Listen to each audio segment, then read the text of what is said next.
Welcome back, everyone, to our podcast. Today's guest is someone that I've just been gushing over because of all the work that she's been doing online and in person as well, like putting out so much content, so much valuable content. And I was just so excited to just ask about her process today. So I'm just going to go into it. Welcome, Anna. Thanks for having me. It's really good to talk with you today. And I know we met at Kia's event a little while ago, and you said about your podcast, and I thought this is cool. This is a great idea and concept. So it's really cool to speak with you, and I think we share a lot of interests, don't we? So it's going to be good.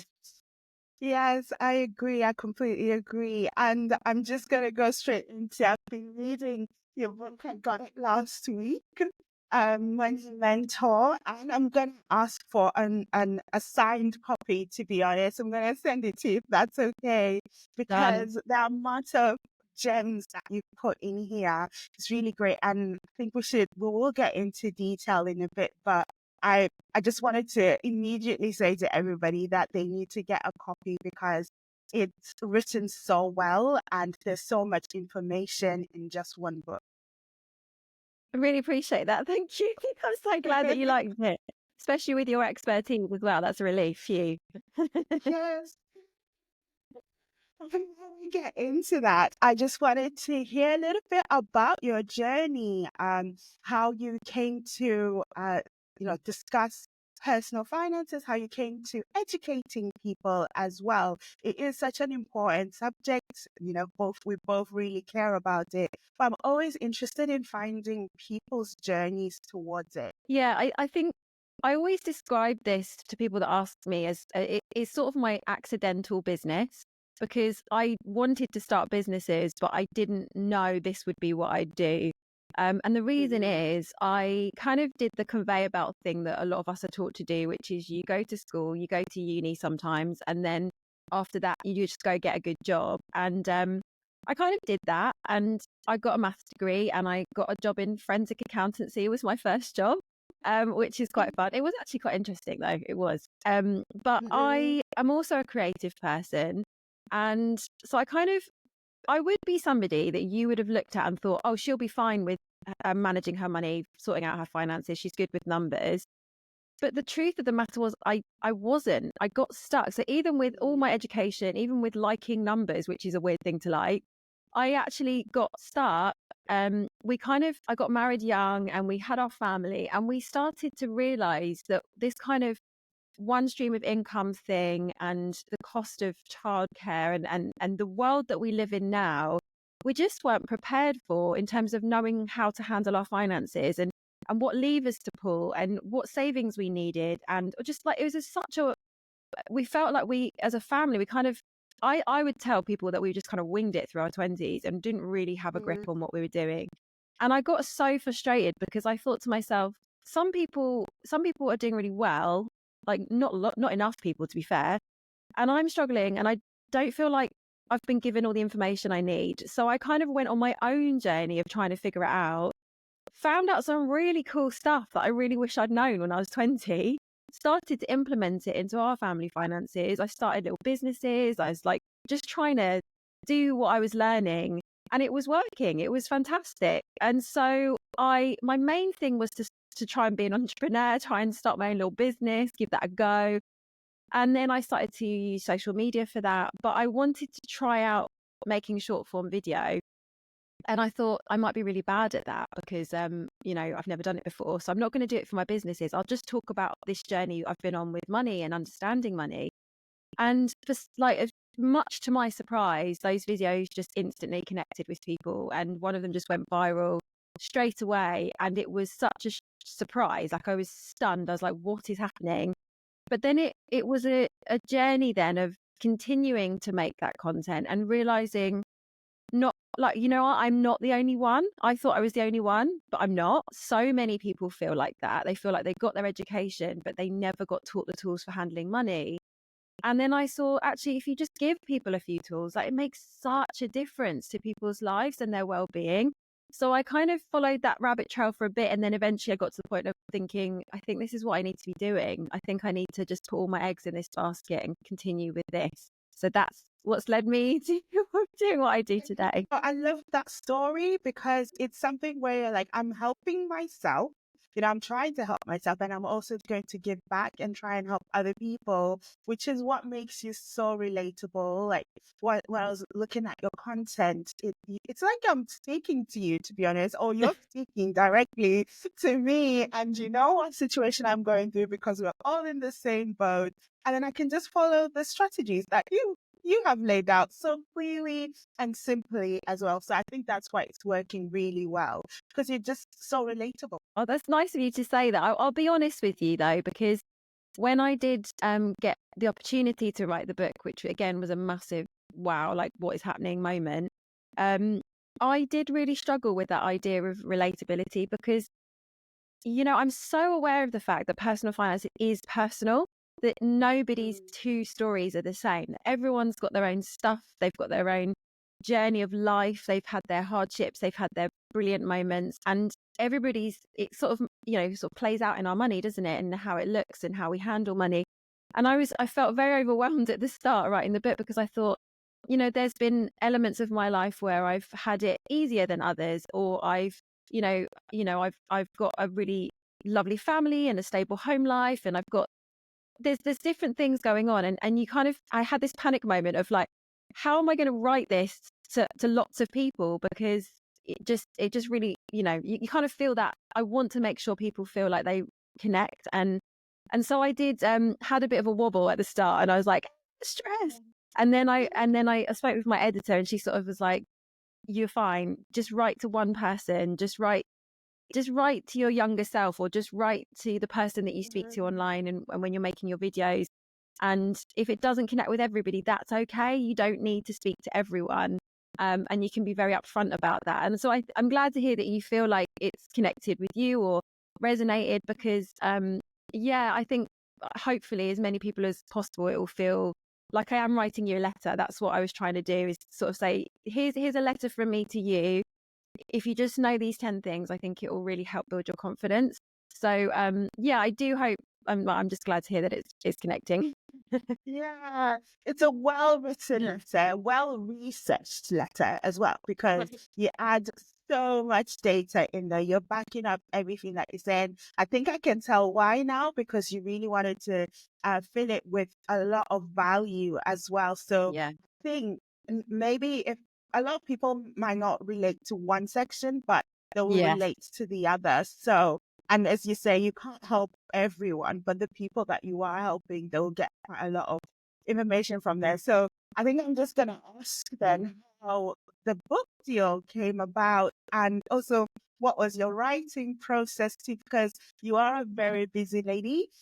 You've got a family as well. So how did you find the time to do it? Oh, it's a funny thing. I was making this content, and I at the time, I know, especially for women, I think self-doubt is a massive thing, and the whole imposter syndrome. So I think a lot of the time the norm is you kind of think, I think I'm Mm. doing all right, but probably could be doing better. There's that kind of narrative you have in your head. And that's definitely the place I was in. I was putting out this content, and I was making a little business behind it. I've got a training platform, a mentoring platform where people can kind of like have a training course of step-by-step stuff. And I was building all of that, and I was seeing it help people. And I was thinking, okay, this is good. But I was very much thinking, I'm still just testing this out. I don't know whether this is going to ever grow or be a big thing or whatever. And then I got an email in my inbox from Bloomsbury Publishing, and I saw it, and my husband was in the room at the time, and I think the color just drained out of my face because I was just like, white as a sheet, and just was like, he's like, you're right. I was like, oh, I think I've just got an email, but I think it might be a spam email because it can't be real. And then I checked it all out, and of course it was real.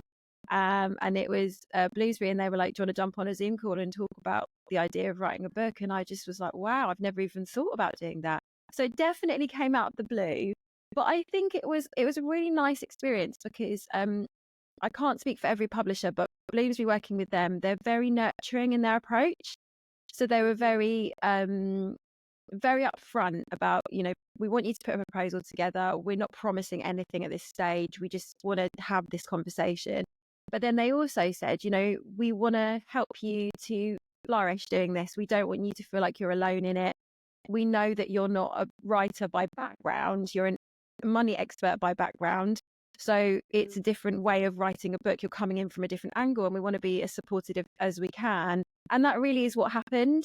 It was a very nurturing process. So once we kind of got the structure decided, which I knew quite quickly what I wanted to do because I'd already boiled it down to 10 main things when I'd been doing my training with people. And I'd seen that kind of journey help, the step by step, just start here and then this and then this and then this.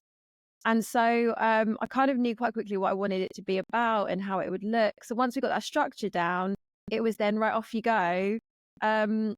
60,000 words minimum, go and do it. So it was this kind of like, right, okie dokie, and we're writing. So those 60,000 words turned into 90. I think it was like 89 in the end. So it came, it's quite a chunky book, isn't it? It's like quite thick. But I felt, so I think you're asking about what it was like. I think it was a surprise. I am a creative at heart. So once I got over the fact that I can't speak to everybody and I don't need to impress my peers, I just need to write to the person that's going to help. I then really started to enjoy the process because I realized it's an utter privilege to be able to write to people that I don't know. Like, what an absolute privilege to be able to say, I've got this information and I want to transfer it to you in the most, hopefully the most interesting and inspiring way I can. I'll do my very best, but I don't even know you, and I get the opportunity to put this into your hand. Like, how cool. So I really sat in that space of just remember who you're writing to, remember it's a privilege, and just do your very best to communicate this well. And then it was fun because I was just like, this is cool, this is fun. And it was hard, and it took a long time, but yeah, I really enjoyed the process. Really, really enjoyed it.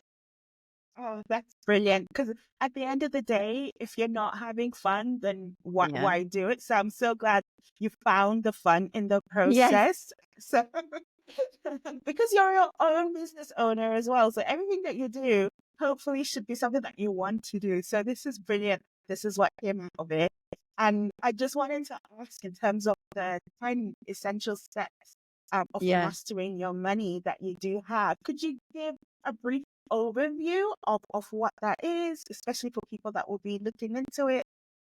Yes, I decided to split the book into three M's from three. I call them like the three M's of money.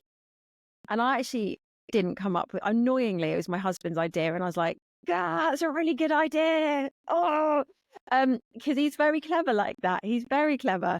So he was like, you should have three M's. I was like, yes, I should. And that's really annoying that I didn't think of that. So we have mindset, manage, and multiply. And I knew, yes, I've jam packed a lot into this book and it is a chunky book, but one of the problems I see, and I'm sure you've come across this as well, is when you narrow in too much on one thing in your finances, you can kind of fall into problems because, let's say, for example, you focused, your whole thing was, I'm going to budget really well and I'm going to cost cut as much as I possibly can. But you don't look at your mindset around money and you don't look at ways to multiply your money. What's going to happen is, yes, your budget's going to be amazing, but you might find, well, you're probably going to find that you hit a ceiling of your income. Your income's kind of stuck a bit. You're always having to live within these constraints, and it can get quite tiring, and it can get quite like, just cost cutting all the time isn't very fulfilling and rewarding because there's no growth. And I think as people, we always want to be feeling growth. We want to see growth. It's just who we are. It's just how we're wired. And so I think that's just one example. But say you only focused on mindset. If I just get my mindset right, it's all going to happen. Well, if you don't have the structure and you don't know how to grow your money as well, it's just mindset. It's not actually going to outwork into your finances. So I know, so what I wanted to do with the 10 steps sort of fit inside the three M's. So we've got the three sections, but the 10 are spread across those sections. And what I wanted to do is just give people a big overarching picture of the journey and the kind of overview of what could be happening in their financial life. And then you Mhm. can kind of boil down into the details of each one. Like you said, I think we were talking earlier. Well, yeah, you said just now about how it's not might not all be for you. You might already be really good at budgeting, but you can drop Mhm. in, you can see how it all fits together, and then you can drop in to the bits that you really need as your next step. But I did want to piece it together for everyone. So those 10 steps, they build on each other from the start. They just build and build and build. And then that gives you a lovely, hopefully a good overview of what you could be doing. Yes, and I think especially because they're 10 steps in different stages.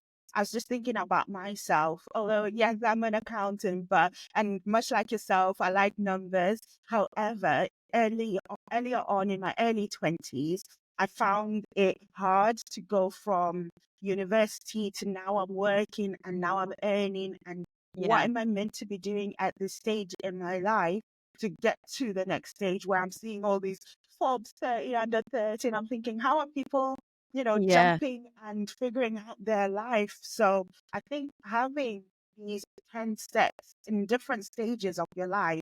So maybe you're in your mindset stage. Maybe that was like Yeah. earlier on in my 20s. And then now I'm in my manage and like make sure that you put in certain structures, make sure that you've got your savings, you've got your debt sorted out, everything else. And then I'm also thinking about my growth. So I think that you'll Yeah. find people in different stages, and some people might then pedal as well. Life might hit them. People can get divorced, and then now they need to reconfigure their mindset now that they're in a completely different Absolutely. situation. So I think it'll be relatable throughout your life. So there'll always be a section that you should go back to help you through. Yeah, you're absolutely right, because life just is changing constantly, isn't it? It's not like you can Mhm. set it up and then it's done. It's just, oh, okay, well, I'm done now. I can just sit back and rest on my laurels. It's all sorted. And I think sometimes you are sold that kind of thing where people talk about like passive income and I'm retired by 35, and you're like, yeah, but are you really? Like, if you're talking about it online, are you actually retired? Because it sounds like you're still working. Do you know what I mean? 'Cause it's just like, You just it's want just to like, sell me a course. it's kind of like, are you actually retired? So there's just all these things that I think, I think I kind of fell into the idea of passive income being like the answer at one point, and I realized no, all these things, they take work. Yes, some Mhm. things in the long run become very passive, cool, but they didn't start there. You had to put a lot of work in to get it off the ground or get it going in the first place, and I think yeah, and that's why it's this cycle, exactly what you've just said, of you need these kind of these strategies to kind of fall back on. And even when someone listening might have just got a pay rise. And Mhm. y- I mean, if you're anything like me, you'll have known that time in your life where you got a pay rise and you think, oh, this is going to be amazing. I'm really going to feel the difference. This is going to be so good.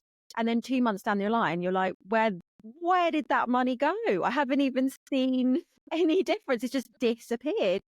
And I think, again, having structures that grow with you, that's why I like use percentages a lot. And I have, Mhm. strategies for when your income grows, how you can grow what you're doing to prioritize your future wealth and all that sort of stuff. And I think, like you're saying, it's you need to press the refresh button every time something changes, and then you can. But I think the problem is most of us don't have the tools for that, and that was definitely my experience. Was I just didn't know what to do after having kids. I was like, well, now what? Now, how do we make this work? And so I think, yeah, getting those tools in people's hands is really, really key, which is what you're doing too. So it's Mhm. great. Yeah. Brilliant. And I'm just thinking of a section in the book where around mindset, right? And there are loads of blockers that people might have, and I love that you kind of address them in the book as well. But one thing that I zoomed in on was like you can have a money master or a money chaser, and then deciding which one are you. I think it's a really good kind of mirror to try and think. Actually, which one am I, a master or am I a chaser? So how did you think of that? And where would you place yourself now? I mean, it's a silly question, but do you mind kind of like going into detail around the money master and the money chaser? Yeah, sure. I think Mhm. one thing I learned along the way is when you're teaching people stuff and people are like leveling up their understanding of things, it kind of goes for anything really. You do have a bit of an identity shift because as you learn, your confidence grows. And I think I wanted to really embody that for people in two characters so that they can sort of see that actually when you learn this stuff, you do have an identity shift. You do go from somebody who so I have the money chaser who is the sort of which is what I started out as, which is somebody who didn't know what they were doing with their money. Money comes in, money goes out. No real idea of how to save, why to save. No, I should be, but not really sure how much and where to put it and all that stuff. Not really sure how to multiply my income, create income streams. And it always just felt like you're on catch up the whole time. You've got this narrative in your head of it's just always going to be like this. It's stuck. Yeah, I'm just going to be, oh, another bill's come in. Great. How am I going to find the Living money for that? It's paycheck always to catch up. paycheck. Yeah. Mm. And so the money chaser is this kind of stuck person who's a bit stuck. And then I sort of contrasted that with the money master who was really, so when I started to learn about money and I started with reading lots of books, I was like, right, I'm just going to get my hands on the books that I need. And I didn't go for encyclopedias and textbooks.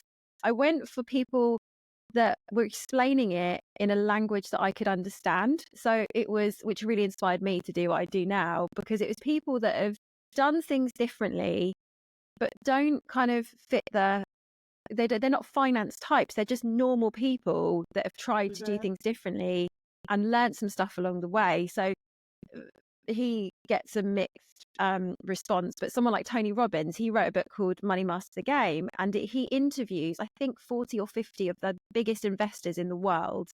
And he sits with them and he asks them, like, tell us your secrets, basically. And it's really interesting because he's a life coach talking to investors. So he's able to communicate what they're saying in a way that normal people like me can understand. And so I really loved that. But what I noticed was with these people that I was learning from and hearing from in these books, there were certain character traits that were there and ways of behaving and ways of thinking. Not one person had them all, but I was sort of like, well, that kind of looks like a character to me. That is the money master. You know, somebody who thinks big, thinks outside the box, knows how to conquer money and not let it control them. And even at things like generosity, you know, we don't talk about that enough, but there are some amazing people out there who are really good at giving and serving others. And how wonderful, you know, I want to embody that too. So this idea of the money master is somebody who is not controlled by money, they controlled it.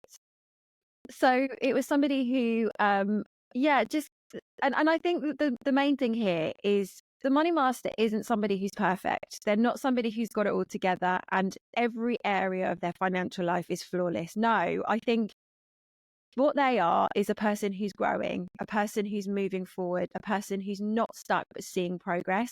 And when they do get stuck, they find solutions because they've got a good network of people that they can learn from and get ideas from.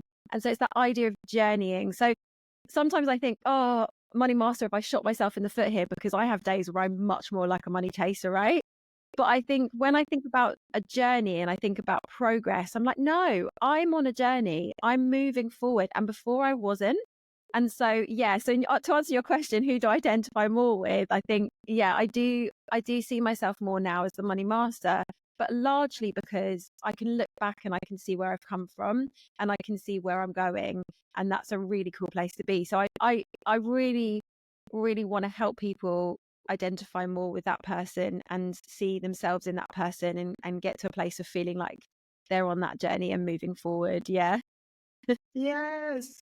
I mean, you're completely right there in terms of how you even relate that when you make the decision to start looking at your finances and change things around and trying to gain control of it, that's when you become, I think, like a money master. Because if you don't have the confidence to think, okay, this month my bills, the cost of living just went right up, right? Awful. So quickly, right? And we all had to think, how am I going to deal with this? Because it's not going away. It's something that is out of your control. However, you can look at strategies within your own life to maybe earn more or cut costs elsewhere. If the gas and electric bill is going up, what else can we do? And I think that's the master, right? Because someone who has gone Yeah. out there to find the right strategies, bought the books, watching the videos, sitting down as a household, and they're thinking about their budget. It's not to say that you'll always have loads of money or nothing Yeah. will ever happen to you financially. You always have all the savings. No, it's just to say that you've got the tools to manage as you go along. So I love that you also are honest that things go up and down as a business owner. I'm Yeah. now finding myself Yeah. summer was so hot. Yeah. But we're coming And I out of think it now. that's the thing though, is the successful people we see, most of them, if you talk to them, they've had massive, what we call, would I see as like a failure in the past. And I think Yes. yeah, I really think we don't kind of, we've got to factor that in. We've got to allow ourselves to, in order to have success. And the trouble with social media is everyone puts out their best self. And a lot of the time, Mm, there's terrible, not terrible, but like hard things going on in the background that you never see, or the failures that you never see, or the unhappy customer, or the, and we see the success stories and we think, well, that's the bar I need to live up to. And it's never that simple. It's never that simple. And if someone's got mhm, some great success young, there's complications that come with that later on in life. So it's just like, I agree with you, it's just this up and down, but that's why it's not a destination, it's a journey. I know that sounds really cringe and really cheesy, but i'm having to I'm having to learn this myself. I was actually at a really fantastic talk the other night, and I'm very annoyed at myself because I can't remember the name of the lady doing it, but if I can, I will find it at some point. um yes. they were talking about the importance of treating life more like you're a scientist doing experiments than what we Mm, do, which is success and failure. So she was saying how it's basically saying, like, when you're a scientist and you do an experiment, you put out a hypothesis and you basically say, I think this is what's going to happen, and now we're going to run the test to see if that happens. And if it doesn't happen, you go, great, we've learned something, that's good. Cool, now let's put out a new hypothesis. And I was sitting listening to this going, oh, don't do that. I'm literally, it's failure or success in my mind, whereas actually mm, scientists don't think like that. They think about things much more in a explorative way. And she was sort of challenging people to I'm gonna have to email you afterwards her name, because I feel terrible talking about please. her without being able to quote her name. um but yeah, I just feel like it was a very good challenge for me, because I was like, that's not where I'm at yet with my mindset, and I think I need to live more like that. It's so interesting that also that's how you see yourself, because hearing your story is you started, businesses, right? And then this one was this your third one, really? There's Or yes. So you almost had to go through a period of starting. I'm not saying, like you failed in the past or anything, but you were trying out different, models, and then now this is the one that really took off. So I think you're completely right. I love that, because we need to think of it as it's all a journey, it is all and a, yeah. every failure or everything that you're like, oh, I tried this, maybe I don't like it. It's not really getting me the results that I want, or I love it, but it's not my main thing. Maybe something that I can do on the side. There's something else that I could do. So Yeah. I think this is a testament of it, because you've tried different things and this is the one that's really blown up. But you had to do all of it to get you to this stage.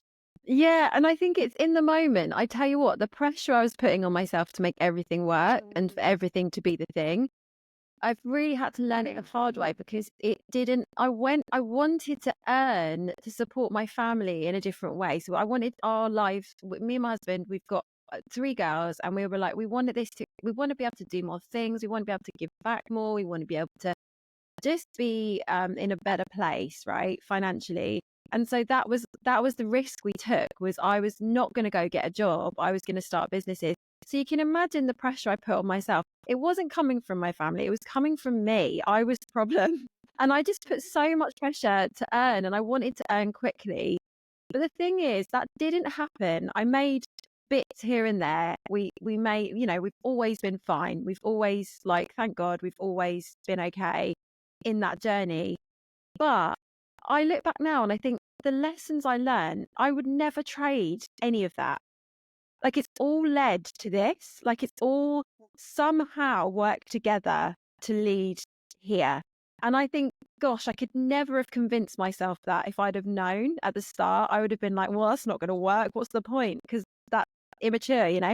Um, and so now I've really learned to not not think what's the return in terms of financial return in my endeavors or ideas.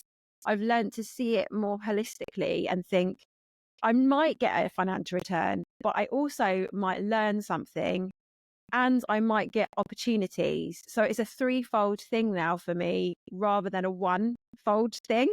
But that's been a hard pill to swallow, I tell you, because, and yeah, I'm sure you found that along the way as well, of where you thought you'd be, but then what actually happened. And actually, I mean, have you experienced that too? Yes, yes. I think this year has been one of those years where I really had to sit down. So I stepped away from my full-time role working for a telco last November. So it's literally a year now. Wow. And honestly, so Congrats. the first quarter, thank you. The first quarter was like still have years of savings. I'm gonna do this. We're gonna try this. We're gonna invite this person for this project, and it was great. However, like summertime, when the savings that I had, I'm starting to get worried that I'm dipping into them. And everything had been financial at that stage, but I wasn't looking at the amount of people that we've helped in the first half of the year. We had Wow. an amazing event in March where the feedback was so overwhelming, but I wasn't seeing it financially. I have to be honest. Wow. So I started to say that I'm failing. I need to go back to work. To work. This isn't working. And I think I needed to go through that and sit down and think, why am I doing this? Is it Wow. financially or does it bring me joy? And I thought, yeah, it actually does. Wow. When we finish an event or when we finish a workshop or hearing the feedback from people, it genuinely is something that I want to do. And it's not about the money. That's when everything changed. And now financially Wow. things are better. As soon as I decided I don't care about it, now it's working out. So I think, yeah, what is the measure of success? We really have to think about that and think about what is your why before you do something, because the finances might not match instantly, but are you going to keep going? So I that's been love my that. year.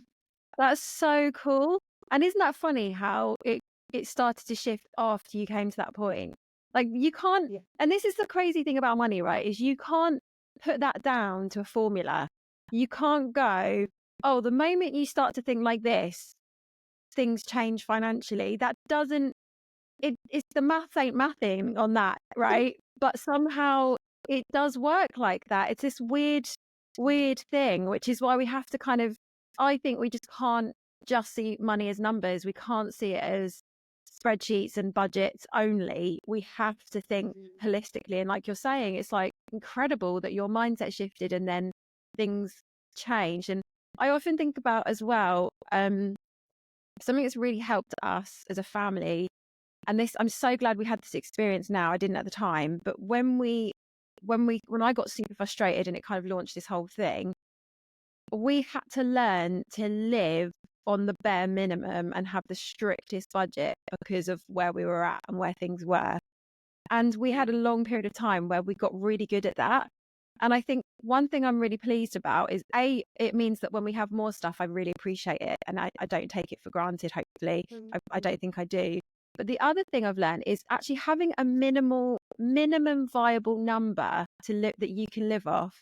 It's actually really liberating, because then you can go, okay, well, if my business doesn't do so well this month, I know that I actually only need this much and everything else is more luxury. Actually, I can actually pull things back if I have to. And that means I can have the time to pursue the things that fulfill me and I find, or make the right decisions for what's right rather than what's for the money. And I think anyone who's thinking about starting a business or a side hustle, I would really encourage them to think like that, to think, what is actually my minimum viable number for living, Mhm. where, we can still eat, we can still, have some small luxuries, but actually, and even if you're making the shift actually as well, if you're going, right, I'm actually going to sort my finances out, I'm going to start saving, I'm going to pay off the debt, same thing Mhm. applies. It's, how can I pull things back just for a while so that I can shift things and do it quicker? And I think, so I think I learned that by accident, but I'm actually really glad, because even now, with things doing well in the business and things are moving forward, my husband and I have talked about, well, shall we just try and live off of this for a year? Brilliant. And then we call it, like, I think it probably comes from a book or something, like a war chest in your business. Have you heard of that phrase of, I yeah, haven't. it's like basically building a pot of money it's in case things change or if you need to expand or anything like that. And people Yeah. call it a war chest. And so you can put aside a lump sum, and then that means you can grow quicker, or you can have something in case something bad happens or whatever. So I think, I think learning to live off less, or a minimum, but not forever, just to know you can, is a cool thing. Mm-hmm. All right, I love that. And I think for people listening, they might like or hear maybe your story or how you'd advise someone to actually do that. What do they do to sit down to work out what that number is? Yeah, I think not like, I think it's number 3 in here is know your Mm-hmm. numbers, and it's a whole chapter on like working this stuff out, because I think step 3, we basically, I don't know about you, but I don't like sitting down and looking at my bank account and working out where everything's been going. I'd much rather, in my emotional state, I would much rather like be in denial and be like, yes, let's assume it's all fine. And I think it's one of the hardest things, I think, for people to do, but it's a very powerful move if you can pull yourself into the space of like, I can do this, find the energy. Is to sit down and just go, okay, so know your numbers is about what's actually landing in your bank account after deductions. So that's what you've got to actually spend.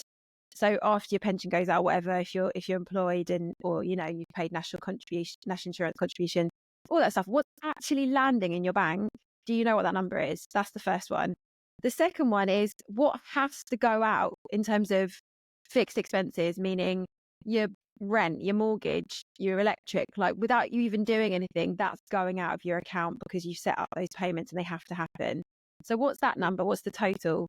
And I recommend itemizing it as well, just somewhere, and then summarizing. And then the last bit is then, well, that one minus that one, what's the rest? What's your margin? Because that's the bit that you've got to make decisions over every single month. You've got to go, okay, well, that's going to go there, that's going to go there. And some of your fixed expenses you can reduce and fiddle with a bit, but really the bit you're kind of consciously making decisions on every single month is what I call the margin, like your margin.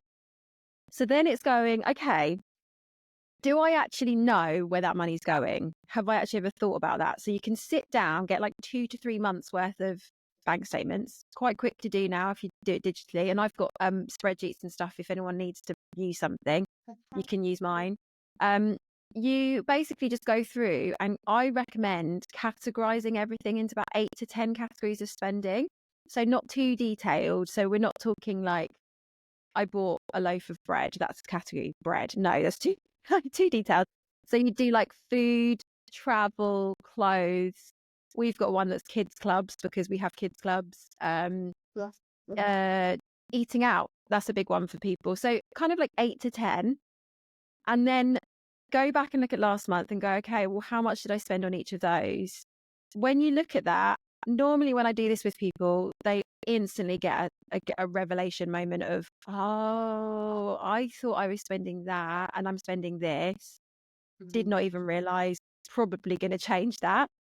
So there's often real learnings there just from doing that process. But then once you've got it all like listed out, you can look at that and go, is that what I want to do? Is that how I want my life to look? am I doing that because I've just been a money chaser and the money's coming in and I'm just like, blah, blah, blah, blah, and off it goes? Or am I sitting down and going, I'm the master of my money. I'm now going to tell it where to go. And then you can make that shift. So in terms of what's the minimum you can live off, you can really get into the details of that if you do that process. But also, even if you're like, no, I'm not cutting back. I don't need to cut back, actually. I just need to be a bit more intentional. It's still a really good thing to do, because then you can think, well, maybe I could put a bit more into savings. Maybe I could put a bit more into investing. But you don't know that until you look at your numbers. So that's it's not the funnest thing unless you're really confident at this stuff. But I think it's a very helpful thing to do. Thank you for sharing. I found out her name. Oh, brilliant. It's Anne. I'm going to pronounce it wrong. Anne Laure Lecomte from Nest Labs. She has this thing called tiny experiments, and this is about living your life as doing tiny experiments every day rather than success or failure on everything. So and I think she's got a book coming out too in May, and she's absolutely fantastic. So she's from Nest Labs, and yeah, big fan. She's really cool. Oh, brilliant. Thank you for sharing. So I think you said quite a lot around mindset and how people can kind of look at their own lives and maybe address certain things. But the first thing is having the confidence to sit down, and you're completely right. I feel more comfortable when I know I have money and I know I've got loads of reserves. That's when I can just look at my bank account and make myself feel better, because I know that it's going to look good. But when I know there's a problem, that's when I'm like, oh no, I have to do it. I'll do it tomorrow. I'll do it next week. So Absolutely. it's hard for everyone, I think. And then in terms of like the managed part of things, I think you've got loads of helpful tips that we obviously can't go through all of them. So people should definitely go buy the book. But you've shared quite a lot in terms of you have to have a strategy, and it all depends on the situation that you're in. And I wanted to touch on the multiply section of the book, or of your steps. So if someone is now managing their money very well, well done to them. How can they start to maximize it? Yeah, this is one that I feel like we have very little education on, really, because I think we do this whole one income route, and then we do a lot of the stuff, especially towards women, is about spend more money. The advertising is like, spend more money, women, because you're spending the money. And then also, right? And then also it's, and then also cut back. So here's a cost cutting idea. Here's a money saving tip. And I love a money saving tip, don't get me wrong, but I think that is often the main focus, like even in the media, online, it's all about cost cutting and cutting back. But I think really we could have done with, and we still need much more info and teaching on, cool, but if you increase your income, there's actually no limit. There's a limit to how much you can cut back. So I love like, this is probably one of the biggest parts for me, was really learning about how that works. Never really understood it. And I think what I've learned is you can really boil it down to, when you're looking at multiplying your money, you can boil it down to something I call BIP, which is BIP, business, investing, and property. Very broad stroke, but it's a helpful way, because it can feel really overwhelming when you start to think, well, how do I multiply my money? Like, what are the options? If you explore those 3 routes, you can't do them all at once, but you can see which one, okay, for right now, is any of those good for me? Is there something that I can explore there? So business, it could be as small as a little side hustle. It could be selling stuff on Vinted to boost your income before Christmas. It could be asking, well, no, actually, it probably come quite a different category, but like even asking for a raise just to get that little income boost. But business, really, you could have a very small idea for a business, or actually a big idea that you think, well, I could start that on the side, and then actually it might even develop into a fully fledged business. That would be cool, but you don't know yet. So you might just dabble. So that's business. Then there's investing, which is it's a longer term play. It's not quick overnight. If anyone tells you it's get rich quick overnight, ignore them, run away the opposite direction. It's a very long game, but really it's a wonderful way, if you can do it, to just to really grow your wealth long term, so that yes, you're working hard now, but actually some of it you're putting aside to multiply. And if you do it for a long time, the compounding effect of that is amazing. It can really Mm, uptick later on in life. So you go, okay, well, I'm not seeing much now, but over in 10 years' time, you're like, whoa, this is really starting to grow. Like, gosh, okay, cool. And I've not done anything. I've just put it in the right place and I've understood how it works. And now it's really growing. So that's a really cool thing to explore. And then the other one is property. And there's about a billion ways you can do this. But it's a big old topic. But again, it's about taking some of what you've got, investing it into an asset that then can potentially bring you a rental income and capital gains in the long run.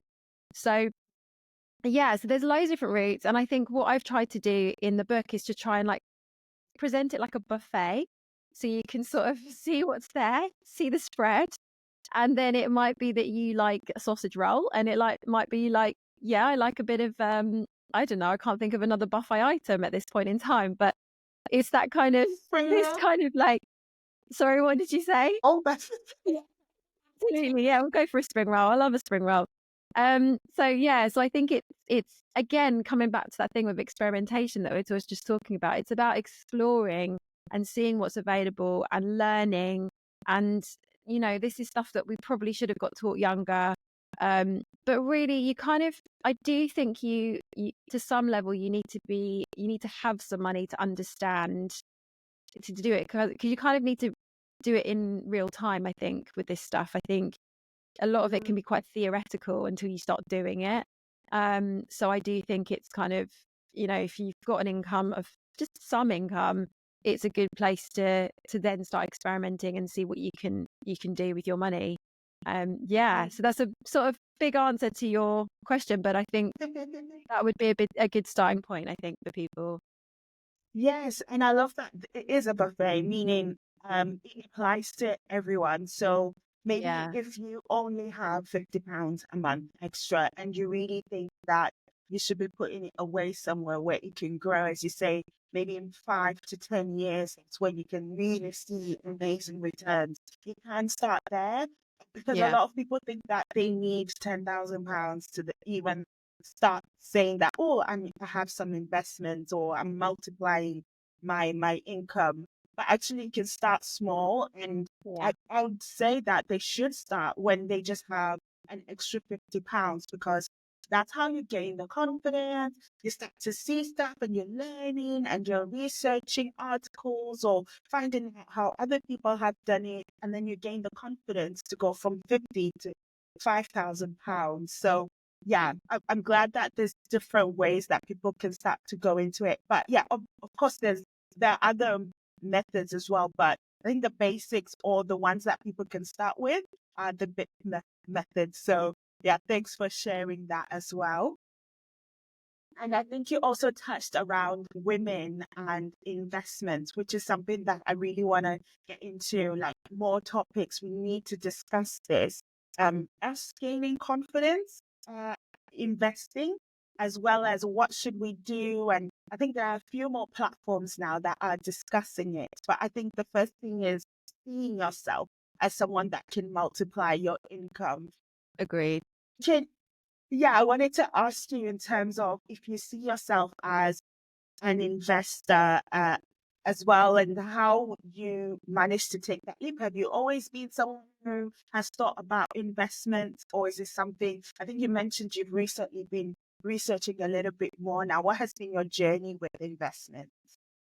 Yeah, it's such a huge world, investing. It's mammoth. Like, some people spend their whole life studying and watching the markets. It's literally all their whole thing. And I think that can make it feel quite intimidating, because you think, well, how on earth then is someone like me going to learn what I need to know? But I think the key for me is, and no, I haven't always been an investor. I literally had no clue before I really got into learning about money. Like, I just no idea. Mhm. And I think one thing to say up front, right, is if you have a pension, you already are an investor. You just don't realize it. So Yes. that's something that we've got to. So pensions, I think, because we've got auto enrollment now, which is great, very cool. But the trouble is, again, you're kind of giving away your power to somebody else, and you're going, I don't really know what this is, but I think it's probably a good idea for when I retire, even though that's a really long way away. I don't really understand it. And you're the expert, so you probably know. So that's cool. I don't need to think about it. But the trouble is, that's not the best approach, because this is your money and it's thousands and thousands and thousands of pounds we're talking about, like in some cases hundreds of thousands of pounds. So it's a lot of money. So I think having some understanding of how investing works, even just for the sake of your pension, is a good idea. But then beyond that, I think as a DIY investor, the thing is, things have changed so much in recent history. So it would have been, years ago, you'd have to be a man to invest, and you'd have to, well, really, and you'd have to go to a bank and sign physical papers and talk to somebody, and you'd probably have to have quite a lot of money. We've got so far from that now, to the point where you can start investing for £1. You can do it on your phone, and also there are ways of doing it for the average person that are not complicated and not high risk. And I think that's the bit that especially as women, we tend to be, studies show that we tend to be more risk adverse than men.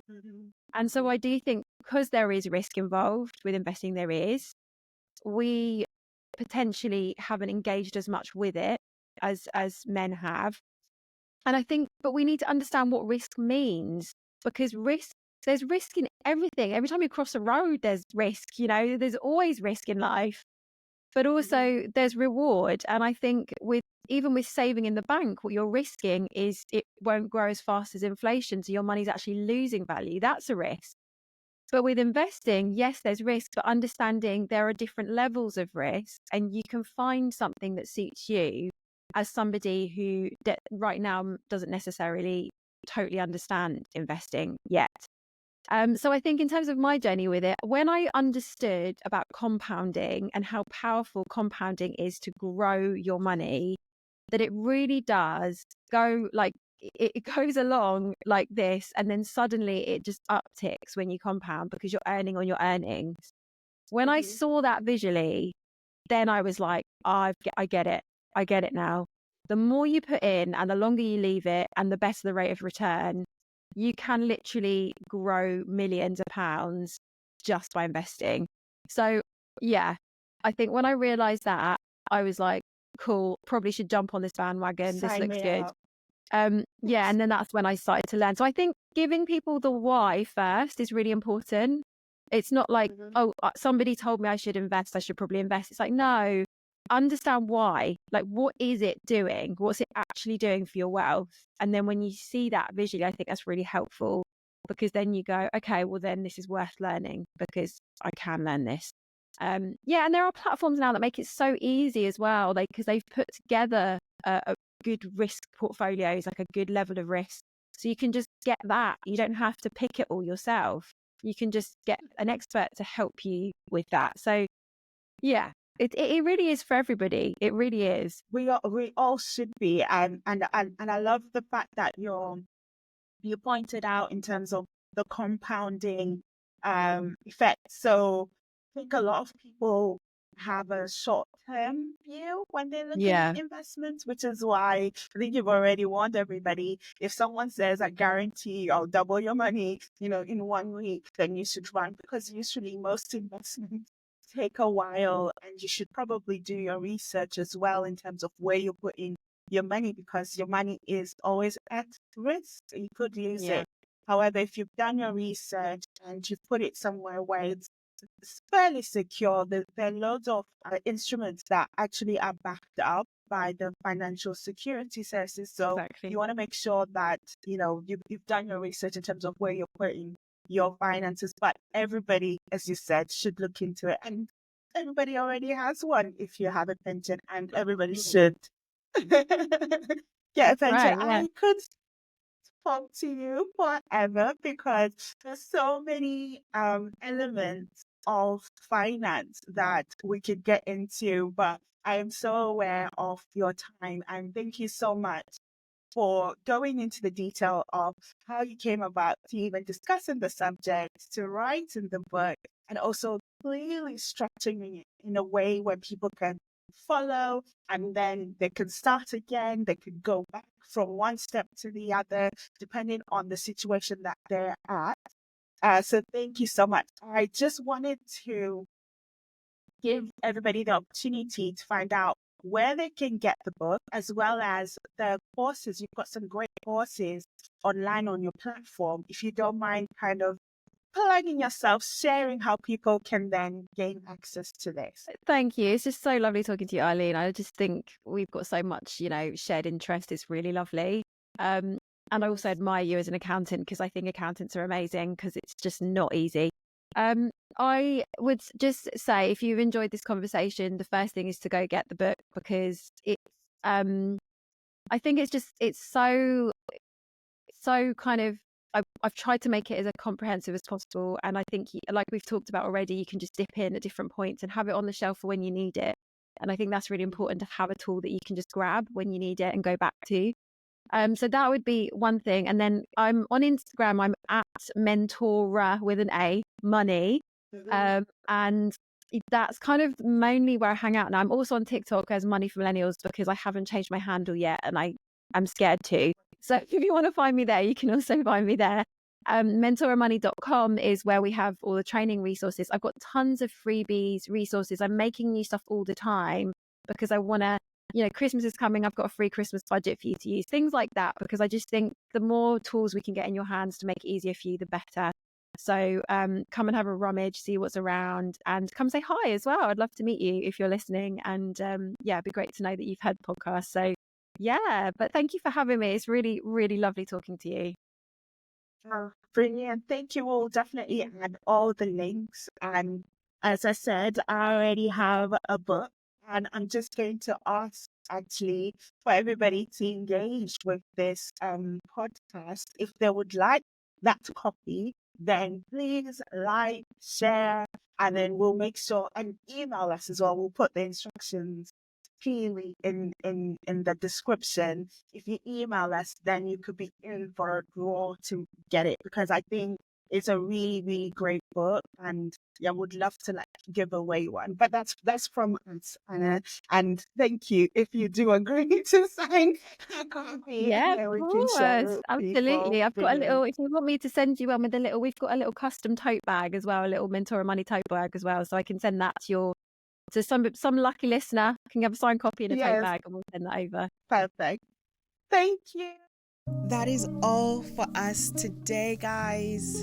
Join us next week for some more seeds to sow. And please remember to support us by following and leave a rating on our show on whichever platform you're listening to us from. To those watching on YouTube, please leave a like and a subscribe to our channel.